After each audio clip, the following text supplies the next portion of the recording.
Hi, we're back. Shanna. You have a good week? Yeah. I love coming here every week. Sit Yes. down. I love our talking. us time. I know. I feel fluffy. You are so cute. I love that. I was going to touch this beautiful sweater and think it was Sweater like, weather.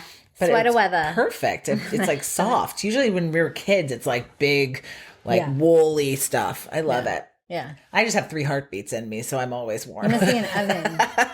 Straight up. I know. I want to wear sweaters, but no sweaters for me. My skinny little mom comes over. She was here this weekend, and she came over, and she's so thin. She's like, "Can we put on the fireplace?" And I'm like, "Oh my god!" I loved her fur coat. I was just like, how fab are you? Mm-hmm. Always. It's so good. And, this goes to our topic because this woman, my mother, has never been socially awkward in her life. She's amazing. Blonde. Check her out. My social media, Shanna Ferrigno, like blonde and beautiful and little, and like, she's just amazing. But she just taught us just how to just get on out there. So when it comes to this topic of social awkwardness and social anxiety. Yes.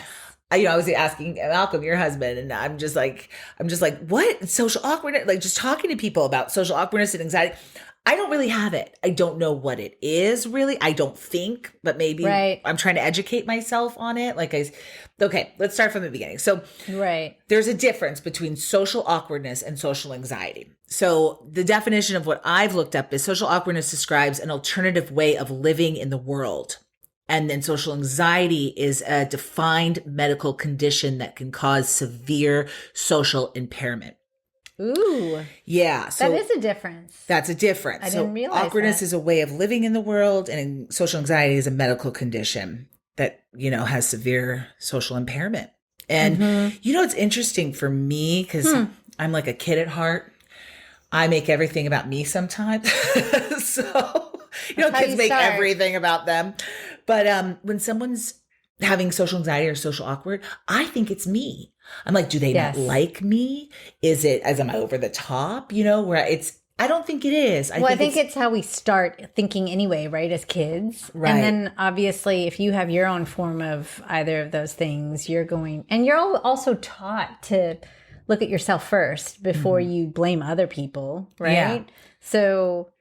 But it doesn't have to do with me, though. That's what I've learned about this disorder. Yes. Yes. Also just going about the world, I realize sometimes, because I'm one of those people that could take on. You can take on other people's things and make it, and it's like, oh, okay, not my circus, not my monkeys. That's you. I'm feeling all right. Yeah. I'm okay right now. So I have a new way of going like, okay, this is weird, right? Something weird's going on. Like my brain conversation. I'm like, something's going on with me. Yeah. With them? Let me just navigate through this. Yeah, exactly. Just figure out a way to navigate. Talking a lot. Yeah. But according to Social Anxiety Institute, social anxiety disorder, which is SAD, which is appropriate for the title, SAD, describes an intense, recurrent state of emotional stress in social situations. So fear of situations in which you might feel judged, like walking in and worrying about embarrassing or humiliating yourself. I've never had that. You know what? You know when I have that? When I get stoned. I don't get high because of this. I literally do not smoke because of it. You just made me remember the last time we smoked together, and I... Okay, let me pull it back real fast. I was a stoner. Okay, you know how everyone you're a good stoner, though. Yeah, I loved it. Was just like morning toke, breakfast, lunch, dinner, midnight snack. It was like everything. And then all of a sudden, it was like weed broke up with me. And I thought it was one of the biggest breakups of my life. I was just like... It changed? It changed. All of a sudden, I got paranoid. And I think it's common. I don't exactly know why, but it happens with a lot of people. And then all of a sudden they just can't anymore. And then, you're in denial because you love it so much. Right. And then now all of a sudden it's legal and you're like, well, fuck me. So, excuse me. Sorry about that. No, yeah, it's real. Because the hard for weed back in the day. Dude, you worked really, really hard for your weed. So now all of a sudden... I can't smoke it, but you try because you're like, no, it can't be it can't be that. Right. And then all of a sudden, so we smoked, and I got so weird the minute it hit that I was like, all right, I'm done and wrap. And I went into the room and fell asleep on purpose. Yeah. I'm weird. I start like, and then I start feeling for people, like fear that others will notice that you look anxious, or like intense fear of interacting or talking with strangers. That's me stoned, like worrying about embarrassing, humiliating yourself. Like me sober, I don't give a shit. Like, but when I felt that, I was like, like I had a stain on my shirt, and I was like, no. Oh my God, everyone's going to think I'm like tacky with this little stain. Nobody's going to notice this. Right. It was like little, but I did. I'm like, wow, if you have to live like that all the time, I have so much empathy for that.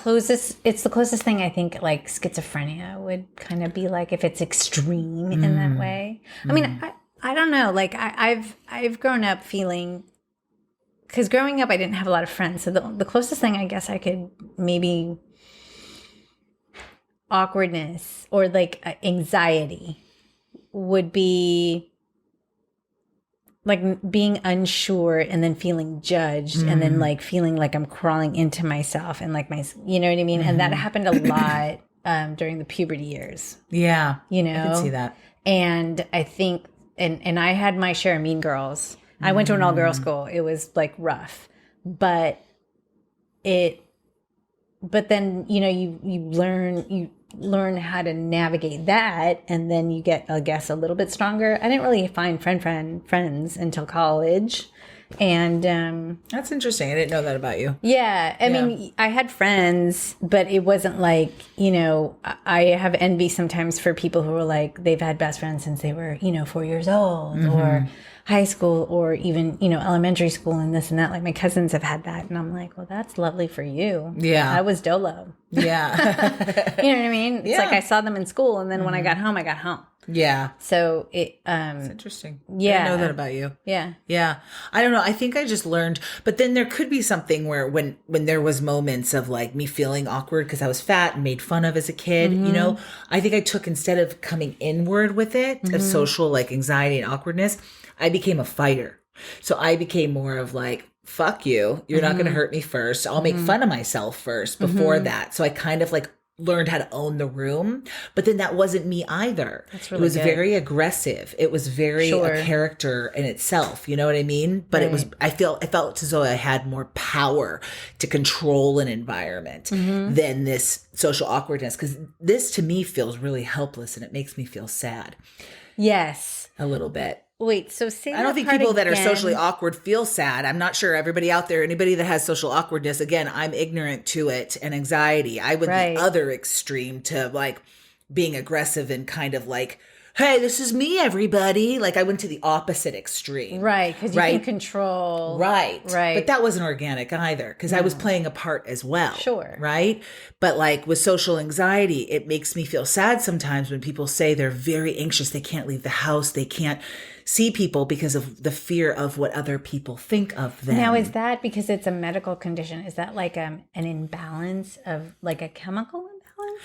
I think the awkwardness may come from where I'm not sure. Anxiety. Like, because we got to differentiate. Awkwardness is awkwardness and anxiety is anxiety. And that's the medical part. So for the anxiety, is that like is that a chemical imbalance? Is it an insecurity? I mean, I would imagine some of that comes from abuse even.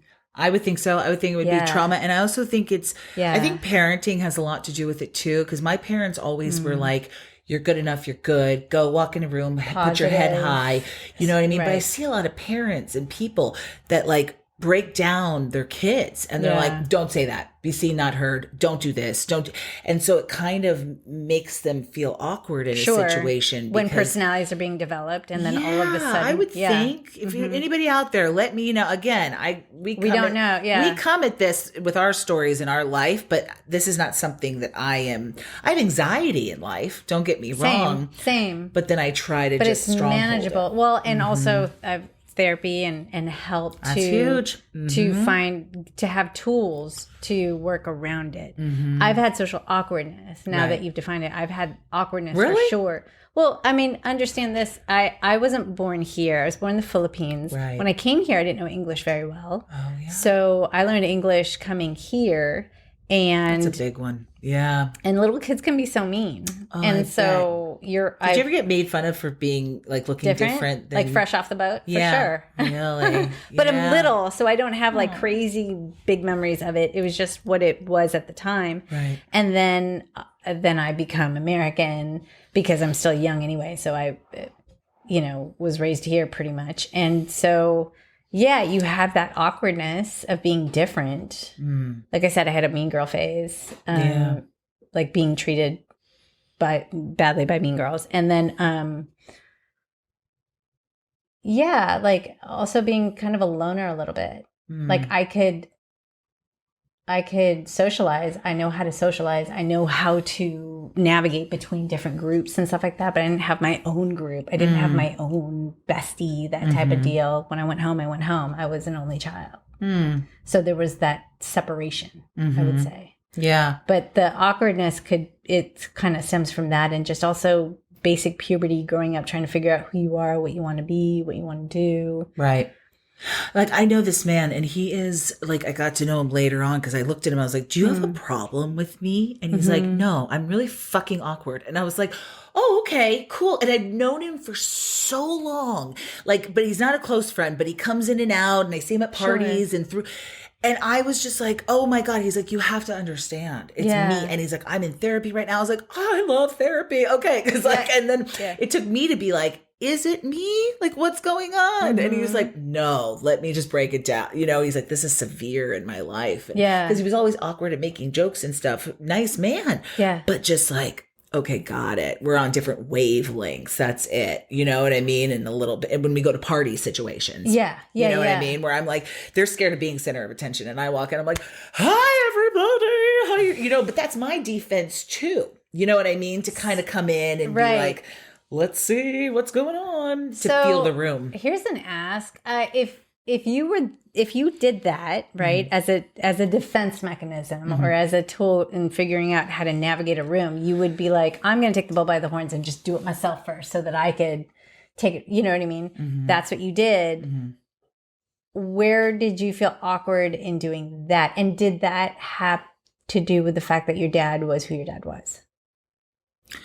Well, that's interesting. It's funny. That's a good question. There's nothing that's ever hurt my heart more, honestly, than seeing people. I watch them across the room and they won't pay attention to me.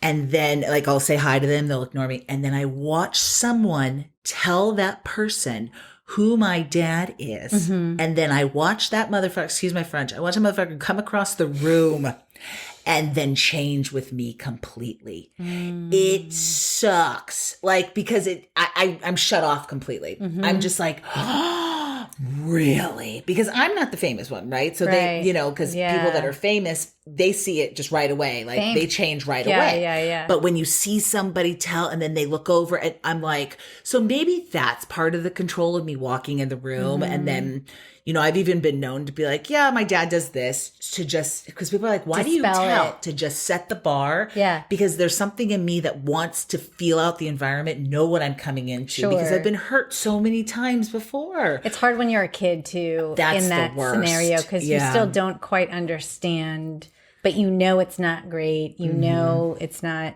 you don't like it. It's strange. That's not who I am. But then I watch them and then they want to kiss my ass. I'm like, oh my, you were just a dick to me. Like, what the hell? It's strange. When I think back on that helped, that informed me feeling awkward. Right. But I wasn't awkward was a because major of awkward. VJ, right? Yeah. It's a VJ. He was a VJ. I grew up with no music, so he was a DJ and a VJ. Okay.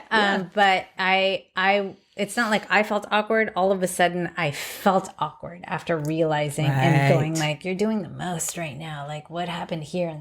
But they were really good at kind of explaining that to me, my mom and dad. You know what I mean? He'd be like, yep, they're still people. Yeah. It doesn't matter, just because you're famous doesn't mean it gives you license to be an asshole or the people around, that help. thing. So. And some of the biggest celebrities I've ever met have the most social awkwardness and like anxiety. Yes, of course, I'm sure. Because can you imagine people are just coming up to them and like not knowing their day to day that they had a shitty day. They just are like, oh, you're in that one movie. Oh my God. And they're supposed to play this part of being. And they feel like, well, and also fame is a different beast. It's so because it's like people too. think they know you and they don't know who you are. No kidding. You know? And it can spin fast, out of control it. Absolutely. Whew. Yeah. And then, so avoiding doing things or speaking to people out of fear of embarrassment. See, a lot of this to me too is a lot of self-esteem as well. And I don't know when you go to therapy if you work on that with your... I would assume so. Yeah, with self-esteem and then going, it's kind of like that moment of going, I used to walk in a room and think, who's going to like me? And now I walk in a room and think, who am I going to like? Right. That's a great one because that's what therapy helps you do as well. Instead of being like, but I don't know, like socially awkward.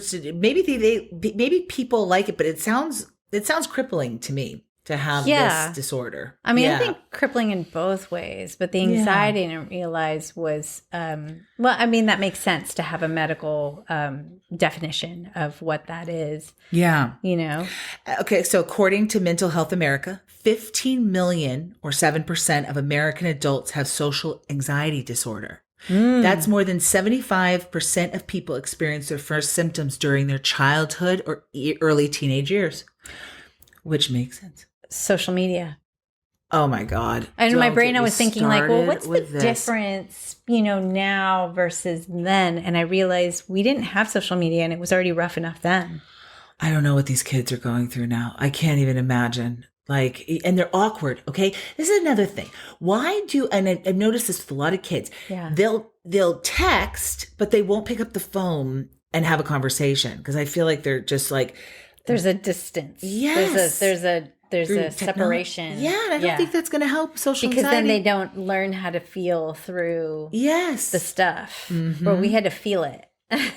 I knew what it was like to not have the parents not like me and me like, is Sally home? And like have them pick up and like know what that was like. Yeah. I had moments of that, you know, but going back to that, like people with social anxiety disorder are also at an increased risk for substance abuse and major depression, which makes so much sense. Yes. A lot of people that I know this woman and she is phenomenal, but she's an alcoholic. Yeah. And she said that she has major crippling anxiety and she comes out of her shell. That's why I think that's why I'm a better drinker than I am smoking pot. Yeah. Because I think internally too much. It gives you too much both. Yeah. Mm-hmm. But the alcohol, it kind of like gives you more testosterone and kind of loosens you up. Yeah. Where you can, but then it can turn into another drug addict. Yeah. Entirely. Yeah.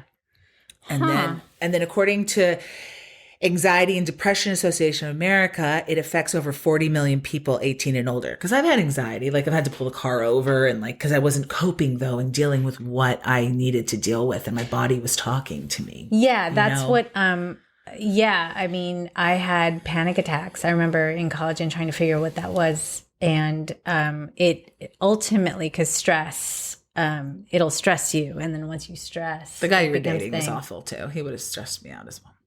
Put a pin in that. That guy. I was like, again, that guy would have given me anxiety too. But anyway, yes. But at that time, I mean, I'll say this: the stress was so bananas and that's the thing when you're in high school and stuff. To get back, it just, you know, you're still figuring out how to do stuff. You don't have the tools to adulting yet. That's what being young and high school and all that is, figuring it out, right? But also, ultimately, all the stress of all of that stuff, I started getting panic attacks, and then I lost my hair. I had alopecia, and which is a huge female baldness, and it's a huge thing that can affects a lot of women. I think there's this huge percentage, actually, something between 40-50% of women have some form of this. And there are grades of it. There's like the one and done where it's like an emotional thing and then it goes away and then you kind of help it along. There's one where it's for the rest of your life. And the most extreme is where you lose all the hair all over your body, right? Wow. And that can be from stress. And it's stress related. I mean, it's an autoimmune disorder and stuff like that, but it's also, it's stress related for sure. And I think a lot of autoimmune diseases are like that. In my case, it happened in the middle of a show. during a quick change. Oh my God. Oh, really? yeah. And then I had literally 5 minutes to go all the way downstairs into the, bottom Oh thingy. yeah. I had to, Purchase college. oh, Yeah. dude. Doing and a play. then I, Which play? Bomb and Gilly. No. It was the one acts that David Bridell did. Oh, yeah. And I changed into a mime from a I remember little that kid one, into a actually. mime. Yeah. Yeah. And so I had to put like this top hat on and everything, and I had a quick dresser help me, and she goes, "What happened to your head?" And I went, What do you mean?" And I was putting up my hair up in a bun, and she goes, "See, look." And then there's like literally a silver dollar's worth bald spot right at the back of my head right there. And it's usually off center to the back. And it was like, I could feel her finger just like touching. I could feel it right now. I was like, what? Don't touch it. Thank you. And then, but it was in the middle of a quick change. I had to do the show. So I was just like, whatever, put the hat on, let's go. And then we do the show. I run home. I like look, and I think my life is over. And I mean, I want to be an actress, for crying out loud. I'm going to be bald, no way. I'm like, it's more anxiety on top of everything. Straight up. I call my mom, thank God my aunt was a nurse, and she said, it's this, go to a dermatologist, and they have a whole thing for it. You do these like cortisone shots on your head and stuff. Wow. And it comes in and comes back. I had like peach fuzz it was a whole thing, but I was hiding it from everybody. It was just so stressful. And then in that time I realized I have to figure out a different way for me on how to process stress. Because my body does not take stress well. My mind can. I can stress myself out, but my body will not receive it well. What steps did you take to I stopped coffee for a whole year. Wow. I stopped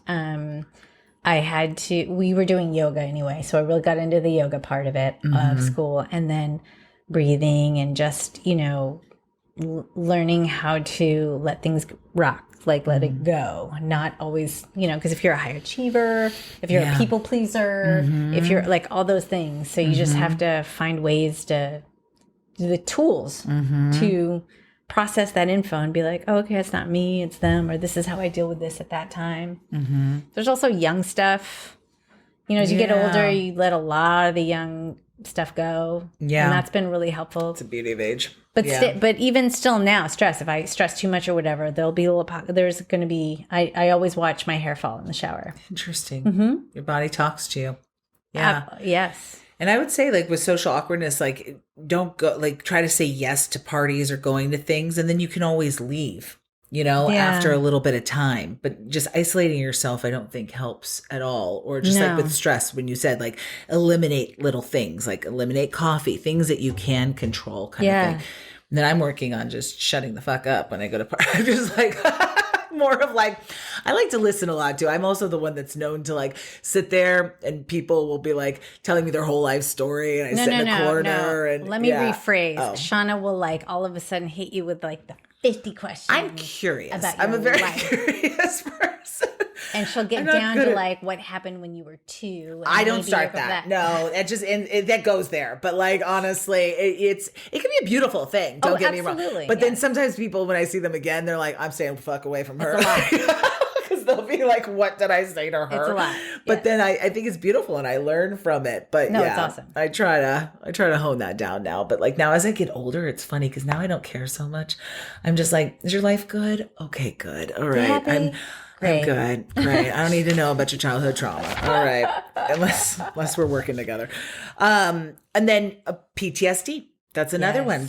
I was surprised by this, actually. 3.5% of the U.S. population, 7.7 million people, suffer from PTSD. I thought it was going to be way higher.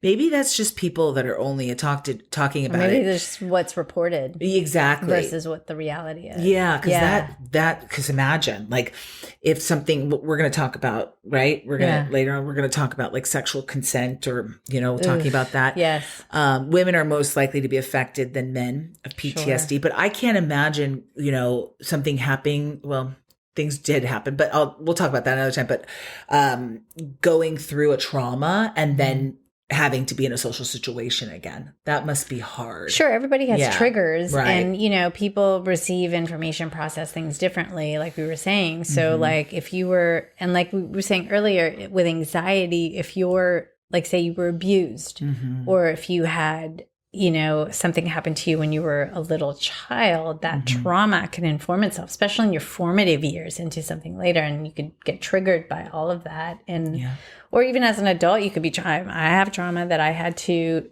deal with, you know what I mean? And it's crazy how it comes out, because you don't even know it's trauma when it initially comes out. And that can start as anxiety, not dealing with all of that. Exactly. So then your hair falling out, it's a big one. Yeah. And then, and I guess, that's. And I guess I say after all of this is that, it's okay to look for help.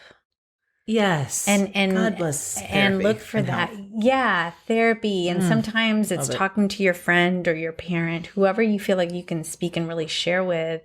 But sometimes also too, you don't necessarily, maybe you need somebody beyond that, and you do need the medical help. Get a therapist who has some information that's beyond just the friend or the parent, that can really give you some tools and help to get better, or help you along the way, Yeah, and trust yourself too, of like how some you're professional feeling. help. That's what I'm saying. Because in 2008, when the market crashed and all that, I was working at Warner Brothers, and what happened was I kind of lost the gig, because it was like we weren't making content so much right then. Yeah. And so I went to a doctor, and I was really depressed, and I was having anxiety, and he was like, he prescribed me 30 Valium, 30 Klonopin, 30 Xanax, and 30 of something else. Stop. A month. I was watching Gossip Girl in my little apartment, being so high, and like listening to Eminem and going, I'm going to be like part of this, like I'm going to die. What? Like, I was so depressed. And then I reached out to help to one of my clients, and I was still having clients at the time, like being a producer and then having clients. And she turned into a friend, and she was like, you need to go move to Austin and reset your life. And that's why I went to Austin, Texas. Yes. But like, I could have sat in that and been like, well, these pills are helping my anxiety. But the only thing that truly helped me was the movement of it, and reshifting and reshaping. Yeah. You know what I mean? You need tools. Just after a while, you just need to learn how in life, real life, to manage emotions, like emotional intelligence and feelings. That doctor got his license taken away, by the way. Are you surprised? Good Lord. How'd you find him? Santa Monica. You can find a lot in LA. Yeah. You can find a lot in LA. But just going back to it, try to shift that, and tell us anxiety, social awkwardness. What does that mean to you? How does that deal?